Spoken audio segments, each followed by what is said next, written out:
Sebelumnya, Assalamualaikum warahmatullahi wabarakatuh. Perkenalkan, nama saya Maratu Solika dari kelas BGMIB tahun 2019, jurusan Pendidikan Madrasah Ibtidaiyah, Fakultas Tarbiyah dan Ilmu Keguruan IAIN Ponorogo. Di video kali ini, saya akan mereview salah satu jurnal yang telah saya baca kemarin dengan judul Bela Negara sebagai Metode Pencegahan Ancaman Radikalisme di Indonesia. Sebelum kita masuk ke materi atau masuk ke materi lebih lanjut, teman-teman bisa melihat link PPT-nya di bawah ini untuk teman-teman bisa mempelajari lebih agar lebih paham atau lebih enak ya belajarnya gitu teman-teman. Lanjut saja kita masuk ke materi. Sebelum kita masuki materi yang lebih lanjut, saya akan menjelaskan 3 poin penting atau 3 kata kunci yang harus kita pelajari di materi kali ini. Yang pertama yaitu bela negara, yang kedua ada terorisme, yang ketiga ada radikalisme. Kita bahas satu persatu teman-teman, agar teman-teman paham atau teman-teman istilahnya cepat memahami lah materi yang akan saya sampaikan. Yang pertama, kita membahas tentang bela negara. Tentu teman-teman itu sudah tidak asing lagi dengan kata bela negara ya. Sebagai kaum muda tentunya sudah tidak asing lagi, bahkan sudah bela negara itu apa gitu teman-teman sudah mungkin sudah tahu. Saya akan mereview sedikit saja, tidak usah banyak-banyak, yang penting intinya. Yang pertama yaitu bela negara adalah bagian dari penyelenggaraan sistem pertahanan dan keamanan suatu negara. Bisa disimpulkan sendiri teman-teman, bela negara itu apa? Saya yakin kalau teman-teman itu sudah tahu bela negara itu apa ya. Yang kedua terorisme. Kalau ini terorisme mungkin teman-teman ada yang belum paham atau belum tahu. Saya akan menjelaskan sedikit tentang terorisme. Terorisme itu menurut T.P. Thornton adalah penciptaan ketakutan yang disengaja, biasanya melalui penggunaan tindakan-tindakan atau simbolis yang di situ tuh menggunakan kekerasan. Nah, kekerasan tersebut untuk mempengaruhi sikap-sikap politik atau kelompok-kelompok tertentu. Terorisme ini menjadi sebuah istilah penting di awal abad ke-21, terutama sejak peristiwa 9/11 2001 yang terjadi di Amerika Serikat. Tentu teman-teman asing ya dengan peristiwa itu. Nah, peristiwa itu adalah sering disebut dengan 9/11 karena peristiwa tersebut itu terjadi pada tanggal 9 November tahun 2001. Di situ terjadi di Amerika Serikat. Nah, itu terjadi pengoboman kalau tidak salah, teman-teman. Nah, mulai dari itulah terorisme itu mulai berkembang atau mulai muncul di negara-negara lain, contohnya negara Indonesia. Teman-teman mungkin kalau di Indonesia itu sudah banyak terorisme yang sering kita lihat beritanya itu pengoboman ya teman-teman, penembakan dan sebagainya. Terorisme itu sendiri sangat terkait dengan kekerasan dan radikalisme.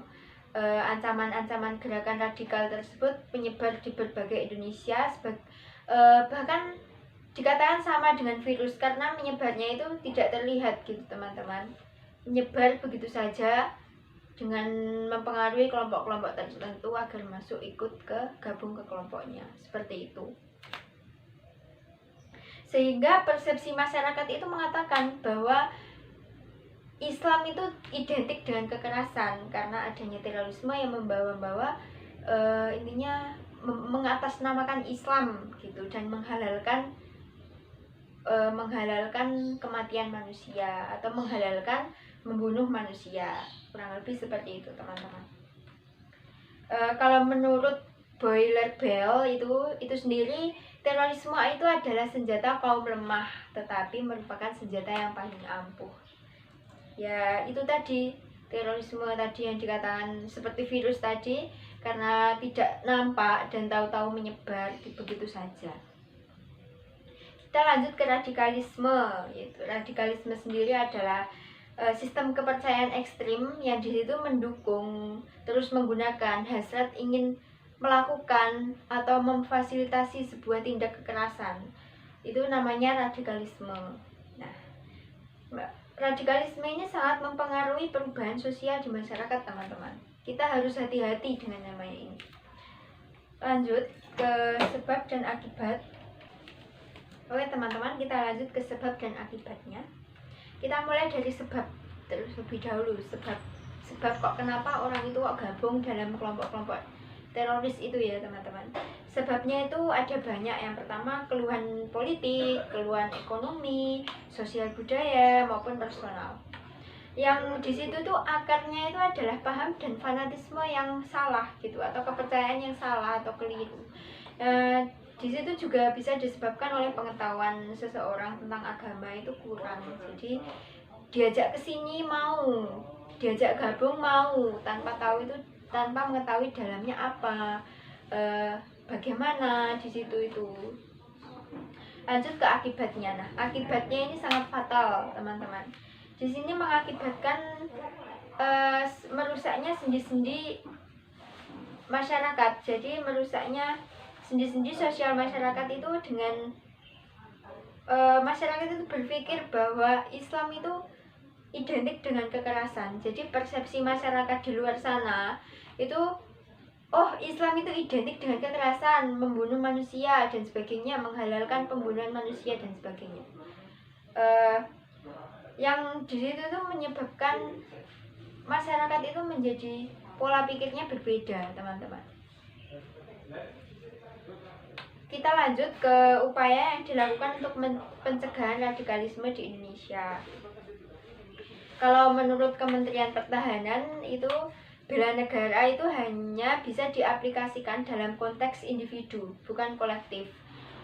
Maksudnya di sini adalah bela negara itu membela itu hak semua warga negara, bukan hanya kolektif di wajib militer saja, tidak seperti itu teman-teman maksudnya di sini. Karena sudah jelas dan sudah gamblang dijelaskan dalam undang-undang bahwa semua warga negara itu berhak dan berkewajiban membela negara.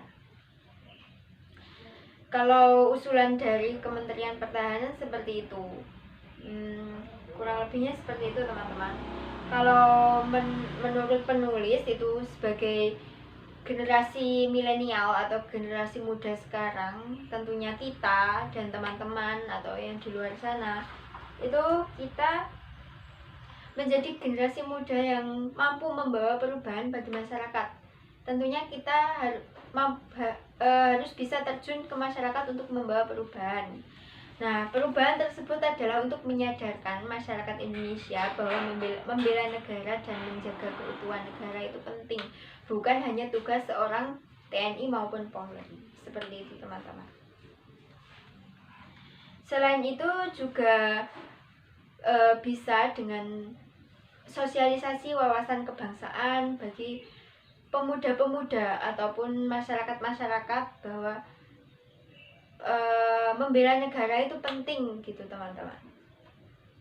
Dan di sini upaya yang paling penting adalah mencintai tanah air khususnya. Yang kedua yaitu semua warga negara berkewajiban dan berhak membela dan mempertahankan kemerdekaan serta kedaulatan negara, keutuhan wilayah dan keselamatan warga negara. Tentu teman-teman sudah bisa berpikir ya bagaimana cara kita sebagai generasi muda untuk mencegah radikalisme yang agar tidak masuk di Indonesia. Nah, kita ya dengan cara tidak ikut-ikutan gitu. Kita belum tahu, jangan mau diajak ke sini, jangan mau diajak ke sana, seperti itu teman-teman.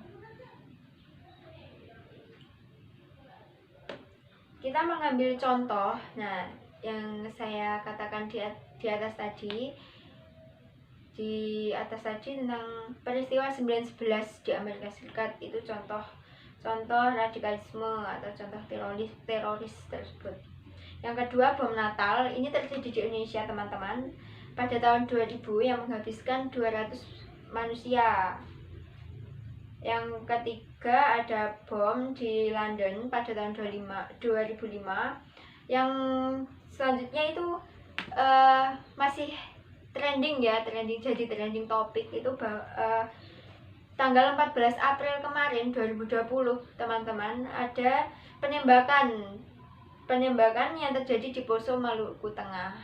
Untuk lebih lanjutnya teman-teman bisa googling sendiri, nanti kalian ketik itu sudah ada, karena ini masih anget. Kalau saya baca jurnal kemarin itu tentang pendapat penulis tentang upaya yang dilakukan untuk pencegahan radikalisme di Indonesia itu sendiri. Itu kalau penulis mengatakan di situ bersifat non konvensional, jadi tidak seluruhnya itu tanggung jawab militer. Jadi ini bersifat umum gitu, dampaknya itu ke semua warga negara. Dan ya memang kalau TNI dan Polri itu benteng utama, tapi yang paling penting itu seluruh warga negara Indonesia itu tahu. Mungkin itu tadi yang dapat saya sampaikan. Jika ada yang kurang jelas atau kurang bagaimana, kritik dan saran, bisa teman-teman tulis di kolom komentar, nanti saya akan jawab satu persatu. Oke? Menjadi generasi yang membawa perubahan dan pola pikir pada masyarakat adalah generasi yang maju. Mahasiswa sebagai pelopor, bukan menjadi provokator. Hidup mahasiswa! Sekian dari saya, billahi taufiq wal hidayah, wassalamualaikum warahmatullahi wabarakatuh.